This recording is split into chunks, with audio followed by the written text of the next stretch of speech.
Chers et chers camarades et amis, tout d'abord, nous tenons à remercier Philippe Martinez de sa présence aujourd'hui et de l'appui qu'il nous a apporté lors de ce conflit. Et notamment de ses interventions aux différents ministères jusqu'au plus haut sommet de l'État. Nous tenons à remercier aussi toutes les structures de la CGT, de la Confédération aux unions départementales, des différentes fédérations et syndicats, de tous les syndiqués et salariés qui nous ont apporté leur soutien, et tout particulièrement de la Fédération Santé Action Sociale, à travers sa secrétaire générale Mireille Stivala, mais aussi Dominique Chave, secrétaire de l'Union fédérale de la santé privée, Philippe Crépel et Didier Ferrière, sans oublier les camarades du CHU qui ont partagé ces 51 journées avec nous. Nous remercions également le comité général de Midi-Pyrénées, régional de Midi-Pyrénées, qui, grâce à l'implication de Léonien Pastre et Frédéric Biroben, avec le concours de tous les secrétaires des unions départementales de Midi-Pyrénées, ont impulsé au niveau régional une vraie convergence de lutte. Nous tenons aussi à remercier plus particulièrement nos camarades du 31, du 09, qui nous ont soutenus et permis de réaliser 2 initiatives majeures sur Toulouse. Et je profite de l'occasion pour réaffirmer ici notre soutien sans faille aux salariés d'Air France.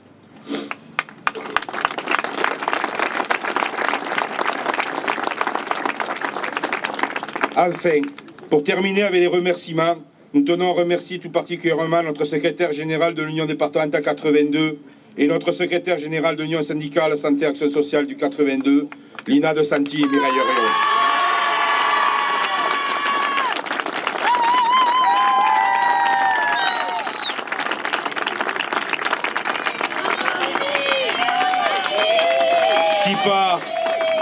Qui par leur engagement, leur valeur, leur présence, leurs mots et leur soutien nous ont permis de mener ce conflit d'une façon exemplaire. Il nous resterait tellement de monde à remercier qu'il me faudrait la journée pour y arriver. Cependant, je ne peux conclure ces remerciements sans en nommer quelques-uns et m'excuser auprès de ceux que j'oublie. Alors un grand merci à Sophie, Maurice, Thierry, Fabien et Jérôme, Julien, François, Annie, Jean-Marie, Jean, Julien et ses musiciens, Sandrine, tous les camarades du CH, Sylvie, Yannick et tous ceux que j'oublie, tous les camarades de l'Interprof et à tous ceux qui ont participé et soutenu notre lutte tout au long de ces 51 journées. Maintenant, je tenais à m'adresser à vous, mes camarades, mes amis, et vous dire toute la fierté que j'ai d'être la secrétaire générale du syndicat de la clinique du Pont de Chaume. J'ai partagé avec vous toutes ces 51 journées. Vous m'avez tellement apporté. Quelle leçon de dignité, de courage, de détermination vous m'avez donné. Que de moments partagés ensemble, de rire aux pleurs, d'espoir en désespoir, de certitude en doute, de joie en colère. Que de souvenirs impérissables nous allons garder dans nos mémoires. Ils ont voulu nous humilier, nous écraser. Ils n'ont réussi que le contraire. Nous avons plié sans jamais rompre. Nous avons fléchi sans se mettre à genoux. Nous avons gagné dans les larmes, mais debout et toujours le poing levé. Notre victoire ne se mesure pas sur un bout de papier. Elle n'est pas écrite dans le protocole de fin de conflit. Non, ne la cherchez pas. Elle n'est pas là. Elle est en nous tous, dans nos cœurs, dans nos tripes, dans tout ce que nous avons partagé et vécu. Notre victoire, c'est notre conscience qui s'est élevée, nos convictions qui se sont renforcées, et surtout la preuve que nous avons apportée aux yeux de tous, la preuve que 150 personnes, 150 femmes, 150 mères de famille, unies, solidaires, déterminées, ont résisté, ont fait plier le monde de la finance, que la servitude n'est pas une fatalité, que notre liberté n'est pas négociable, que notre dignité n'a pas de prix.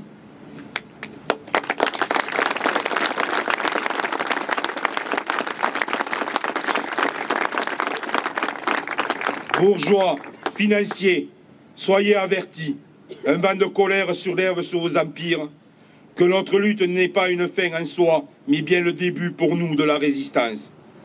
Vous avez voulu nous écraser, nous nous sommes relevés. Vous avez voulu nous humilier, nous avons repris notre dignité. Vous avez voulu nous enchaîner, nous nous sommes libérés.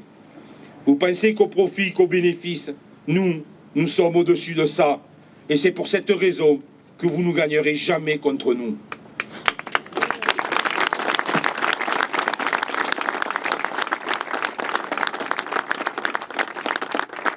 Soyons fiers de ce que nous avons accompli ensemble. Nous toutes, faisons-nous ici la promesse de ne plus jamais courber l'échine, de ne plus jamais accepter l'inacceptable. Défendons nos droits et allons à la conquête de nouveaux. Défendons notre système de santé. Refusons les choix de société qui veulent nous imposer et qui ne sont que misère et souffrance pour les salariés. Nous ne nous laissons pas sacrifier sur l'autel du profit. À 150, on les a fait plier. Imaginons demain à 1 million ce que nous pourrions accomplir. Utopique, me dites-vous. Et qui aurait cru il y a 2 mois que nous serions capables de mener une telle lutte? Personne. Enfin, si, une. C'est parce que ça nous paraît impossible que nous ne le faisons pas. Et pourtant, rien n'est impossible. Il suffit d'y croire et de trouver le courage de le réaliser. Que de courage vous avez fait preuve. Bien d'hommes en auraient été incapables. Alors je ne peux m'empêcher de vous dédier ces quelques lignes qui ne sont pas de moi, je vous rassure, mais d'un grand homme qu'ils ont tué. Le courage, c'est de supporter sans fléchir les épreuves de tout ordre, physique et morale, que prodigue la vie. Le courage, c'est de ne pas livrer sa volonté au hasard des impressions et des forces. Le courage, c'est de comprendre sa propre vie, de la préciser, de l'approfondir, de l'établir, de la coordonner, cependant avec la vie générale. Le courage, c'est de dominer ses propres fautes, d'en souffrir, mais ne pas être accablé et de continuer son chemin. Le courage, c'est d'aimer la vie et de regarder la mort d'un regard tranquille. C'est d'aller à l'idéal et de comprendre le réel. C'est d'agir et de se donner aux grandes causes, sans savoir quelle récompense réserve à notre effort l'univers profond, ni s'il lui réserve une récompense. Le courage, c'est de chercher la vérité et de la dire. C'est de ne pas subir la loi du mensonge triomphant qui passe et ne pas faire l'écho de notre âme, de notre bouche et de nos mains aux applaudissements imbéciles et aux huées fanatiques de Jean Jaurès. J'aurais